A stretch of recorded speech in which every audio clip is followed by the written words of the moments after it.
Shalom saudara-saudara, hari ini kita berselancar dalam kebenaran dalam seri kitab Wahyu yang sekarang telah sampai Wahyu pasal 9 ayat 1 sampai dengan ayat yang ke-12 yang dengan judul Sangkakala yang kelima. Saya bacakan ayatnya bagi kita semua. Wahyu pasal 9 ayat 1 sampai 2. Lalu malaikat yang kelima meniup sangkakalanya, dan aku melihat sebuah bintang yang jatuh dari langit ke atas bumi, dan kepadanya diberikan anak kunci lubang jurang maut. Maka dibukanyalah pintu lubang jurang maut itu, lalu naiklah asap dari lubang itu bagaikan asap tanur besar, dan matahari dan angkasa menjadi gelap oleh asap lubang itu. Dan dari asap itu berkeluaranlah belalang-belalang ke atas bumi, dan kepada mereka diberikan kuasa sama seperti kuasa kalajengking di bumi. Dan kepada mereka dipesankan supaya mereka jangan merusakkan rumput-rumput di bumi, atau tumbuh-tumbuhan, ataupun pohon-pohon, melainkan hanya manusia yang tidak memakai meterai Allah di dahinya. Dan mereka diperkenankan bukan untuk membunuh manusia, melainkan hanya untuk menyiksa mereka 5 bulan lamanya. Dan siksaan itu seperti siksaan kalajengking apabila ia menyengat manusia. Dan pada masa itu orang-orang akan mencari maut, tetapi mereka tidak akan menemukannya, dan mereka akan ingin mati, tetapi maut lari dari mereka. Dan rupa belalang-belalang itu sama seperti kuda yang disiapkan untuk peperangan, dan di atas kepala mereka ada sesuatu yang menyerupai mahkota emas, dan muka mereka sama seperti muka manusia, dan rambut mereka sama seperti rambut perempuan dan gigi mereka sama seperti gigi singa, dan dada mereka sama seperti baju zirah, dan bunyi sayap mereka bagaikan bunyi kereta-kereta yang ditarik banyak kuda yang sedang lari ke medan peperangan. Dan ekor mereka sama seperti kalajengking dan ada sengatnya. Dan di dalam ekor mereka itu terdapat kuasa mereka untuk menyakiti manusia 5 bulan lamanya. Dan raja yang memerintah mereka ialah malaikat jurang maut. Namanya dalam bahasa Ibrani ialah Abaddon, dan dalam bahasa Yunani ialah Apollyon. Celaka yang pertama sudah lewat, sekarang akan menyusul 2 celaka lagi. Nah, saudara-saudara, di dalam pembacaan ayat Wahyu pasal 9 ayat 1 sampai 12 ini berbicara bagaimana sangkakala yang kelima ditiupkan, saudara. Dan dinyatakan, lalu malaikat yang kelima meniup sangkakalanya. Dan saudara, dikatakan, aku melihat sebuah bintang yang jatuh dari langit ke atas bumi, dan kepadanya diberikan anak kunci lubang jurang maut. Dari ayat ini kita dapat melihat betapa malapetaka besar akan dihadapi oleh manusia di bumi, saudara. Jadi malapetaka itu dikatakan mengerikan, dan sifatnya adalah adi manusiawi, sesuatu yang tidak pernah terpikirkan, saudara. Dan dikatakan itu tersebar ke atas bumi. Dalam ayat ini dijelaskan oleh Yohanes bahwa bintang yang jatuh itu adalah makhluk hidup. Di dalam kitab Wahyu kita sering membaca tentang jurang atau lubang yang dalam dan tanpa dasar. Jurang itu adalah tempat hukuman sementara bagi para malaikat yang jatuh, para iblis atau roh jahat, binatang buas, nabi palsu, dan iblis. Penghukuman mereka yang terakhir adalah lautan api dan belerang. Dan satu lagi yang harus ditambahkan, ada kata Gehenna yang tidak disebutkan di kitab Wahyu ini. Ini adalah tempat hukuman bagi orang-orang jahat. Kata jurang ini adalah istilah Yunani yang berarti kedalaman, ya, dinegasikan oleh kalimat alfa privatif, ya saudara, digunakan di dalam kitab Septuaginta, ya saudara, itu kitab Perjanjian Lama yang diterjemahkan dalam bahasa Yunani. Di dalam Kejadian 1 ayat 2, Kejadian 7 ayat 11 dan seterusnya, itu berbicara tentang kedalaman penciptaan air, ya saudara. Tapi kalau di dalam Mazmur merujuk pada tempat orang mati.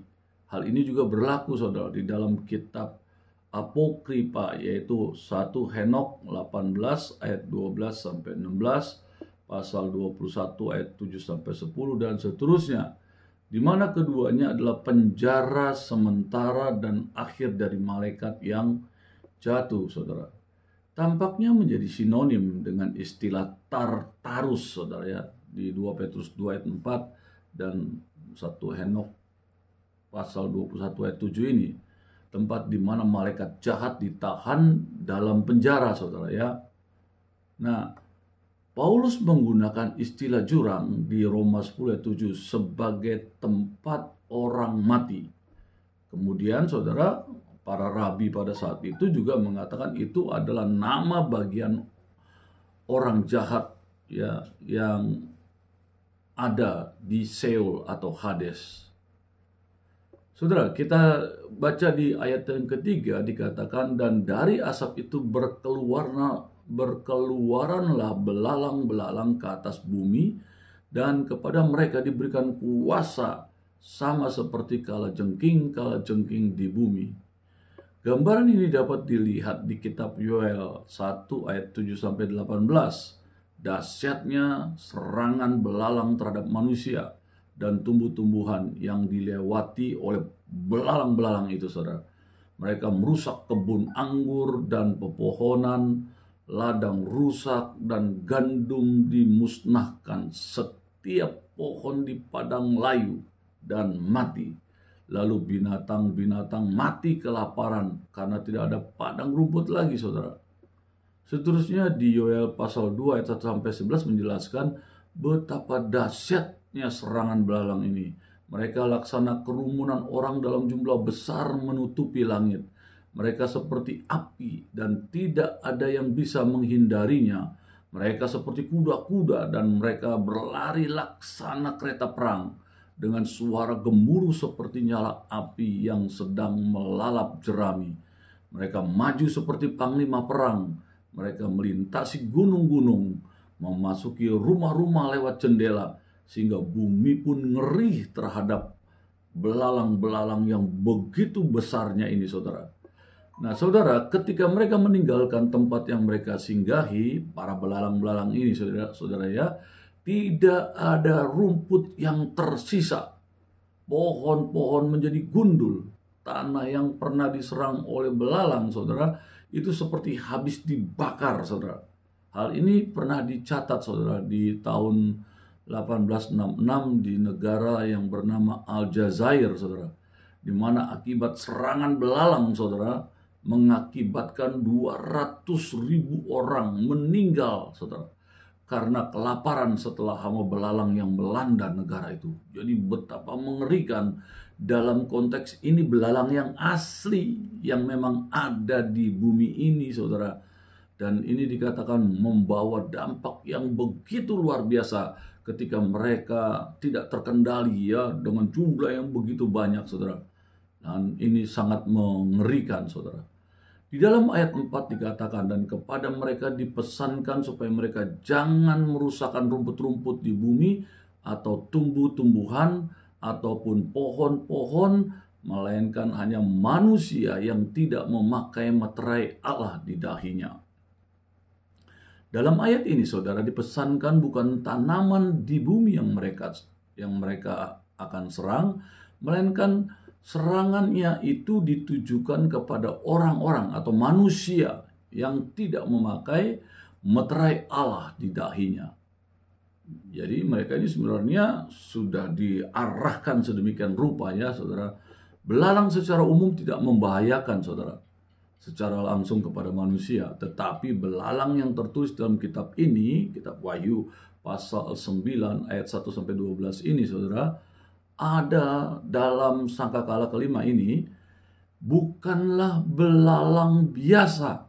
Tetapi Alkitab menuliskan mereka memukul sengat seperti kalajengking.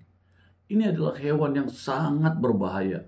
Ia memiliki ekor yang panjang dan melingkar di atas punggungnya, saudara. Ya, dan kepalanya. Dan memiliki sengat yang dapat menyerang dan mengeluarkan racun. Ya, karena ukurannya cukup besar, ya 6 inci. Jadi itu kurang lebih 15,2 cm. Di dalam ayat yang kelima sudah dikatakan, dan mereka diperkenankan bukan untuk membunuh manusia, melainkan hanya untuk menyiksa mereka 5 bulan lamanya. Dan siksaan itu seperti siksaan kalajengking apabila ia menyengat manusia. Dikatakan serangan mereka berlangsung selama 5 bulan. Akibat serangan ini menimbulkan penderitaan yang membuat manusia ingin mati. Tetapi tidak bisa, saudara ya. Nah, serangan mereka berlangsung 5 bulan. Memang firman Tuhan menuliskan demikian. Penjelasan tentang 5 bulan ini adalah mencakup masa hidup belalang sejak dilahirkan dari tahap larva sampai mati. Jadi dikatakan waktunya 5 bulan, yakni jangka waktu satu generasi belalang menyerang bumi, saudara. Di dalam ayat 6 dijelaskan, dan pada masa itu orang-orang akan mencari maut, tetapi mereka tidak akan menemukannya, dan mereka akan ingin mati. Tetapi maut lari dari mereka. Penderitaan akibat serangan dan gigitan dari belalang itu sangat parah, saudara. Sehingga orang ingin mati saja, tetapi tidak bisa mati. Hukuman ini menyatakan bahwa kejatuhan dan sikap tidak mau bertobat pasti akan menerima ganjaran ilahi, saudara ya. Nah, saudara, kita akan mengerti bagaimana bentuk dan penjelasan tentang belalang ini ya saudara. Saya bacakan bagi saudara tentang belalang yang ada di dalam Wahyu 9 ya, khususnya ayat 7-10. Dan dikatakan saudara, rupa belalang itu sama seperti kuda. Jadi yang disiapkan untuk peperangan, dan di atas kepala mereka ada sesuatu yang menyerupai mahkota emas. Muka mereka sama seperti muka manusia, dan rambut mereka sama seperti rambut perempuan, dan gigi mereka sama seperti gigi singa, dan dada mereka, saudara, sama seperti baju zirah, dan sunyi senyap mereka bagaikan bunyi kereta-kereta yang ditarik banyak kuda. Ya, jadi sayapnya mereka itu berbunyi, saudara, seperti kereta-kereta yang ditarik banyak kuda yang sedang lari ke dalam medan peperangan. Dan ekor mereka sama seperti kalajengking dan ada sengatnya. Dan di dalam ekor mereka terdapat kuasa mereka untuk menyakiti manusia 5 bulan lamanya. Yohanes menggunakan gambaran belalang-belalang untuk menggambarkan penghakiman Allah atas orang-orang tidak percaya. Bisa dikatakan mereka berada di bawah pengepungan saat setan-setan dilepaskan ke atas mereka, seolah-olah sebuah bala tentara manusia dengan kuda-kuda dan otoritas itu sedang menyerang.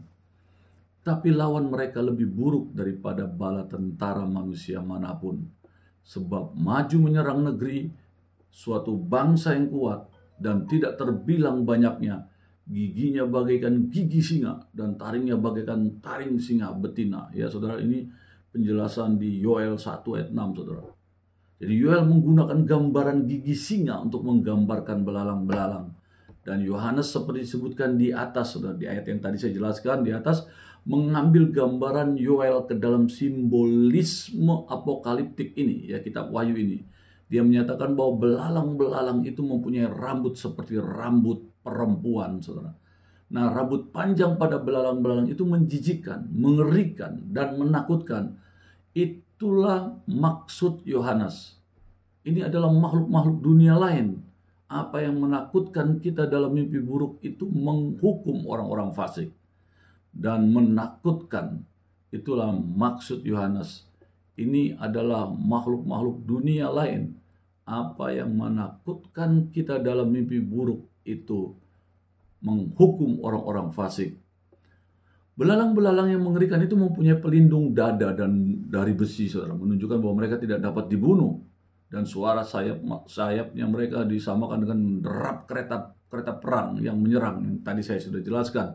Gambaran ini sekali lagi sebagian berasal dari serbuan belalang yang digambarkan dalam Yoel, seperti gemertaknya kereta-kereta. Mereka melompat-lompat di atas puncak gunung-gunung, seperti geletiknya nyala api yang memakan habis jerami, seperti suatu bangsa yang kuat, teratur barisannya untuk berperang. Nah, saudara, pasukan belalang ini Yohanes mengajarkan sedang menyerang. Mereka adalah sepasukan tentara yang tidak terkalahkan. Manusia yang tidak dimeteraikan oleh alat, tidak berdaya untuk menahan keganasan serangan itu. Siksaan ini diakibatkan oleh sengatan dari makhluk-makhluk yang mirip dengan kalajengking ini, saudara. Yang dibayangkan dalam ayat 5 diangkat lagi di sini. Kita melihat berulang kali bahwa ini bukanlah belalang-belalang biasa. Karena belalang-belalang tidak mempunyai ekor seperti kalajengking. Bahkan sengatan seekor kalajengking literal juga tidak bertahan lama selama 5 bulan seperti yang dicatat di ayat 5. Referensi pada kalajengking-kalajengking itu menunjukkan karakter jahat dari belalang-belalang ini. Karena mereka menimbulkan kesakitan, penderitaan, kesusahan pada orang-orang yang tidak dimeteraikan oleh Allah. Karakter jahat, saudara, dari belalang-belalang ini ditegaskan di sini. Karena penguasa raja dari belalang-belalang adalah seorang malaikat dengan otoritas atas lubang yang tidak terukur. Itu. Ayat 11-12 terakhir, saudara. Dan raja yang memerintah mereka ialah malaikat jurang maut. Namanya dalam bahasa Ibrani ialah Abaddon. Dan dalam bahasa Yunani ialah Apollyon. Saudara, celaka yang pertama sudah lewat, sekarang akan menyusul 2 celaka lagi. Belalang-belalang yang sebenarnya tidak mempunyai seorang raja, tapi belalang-belalang ini mempunyai beberapa orang berpikir. Malaikat ini adalah seorang yang jatuh ke bumi dan melepaskan setan-setan dari lubang, yakni Satan itu sendiri. Tapi saya telah berpendapat bahwa malaikat di ayat 1 ini adalah seorang malaikat yang baik dan tidak boleh diidentifikasikan dengan Apollyon. Namun Apollyon dalam ayat ini adalah Satan itu sendiri. Apollyon berarti perusak, seorang yang merusakkan dan menghancurkan manusia. Dan belalang-belalang menjadi agen dari kehancuran ini. Kata Ibrani Abaddon mempunyai makna yang sama dalam konteks ini. Menggambarkan kuasa penghancur Satan. Dalam perjanjian lama, Abaddon seringkali paralel dengan Sheol dan menandakan tempat orang mati dan kuasa kematian. Yohanes memperluas maknanya. Tempat orang mati sekarang dikonfirmasikan karena ada seorang raja atas orang mati, Setan sendiri. Ayub menyebut kematian sebagai raja kedahsyatan, dan orang-orang yang berada di alam Satan tidak akan terhindar dari kengerian seperti itu. Raja belalang dalam bahasa Ibrani disebut Abaddon, artinya kehancuran, dan dalam bahasa Yunani disebut Apollyon, artinya menghancurkan atau penghancur, berselancar dalam kebenaran. Amin.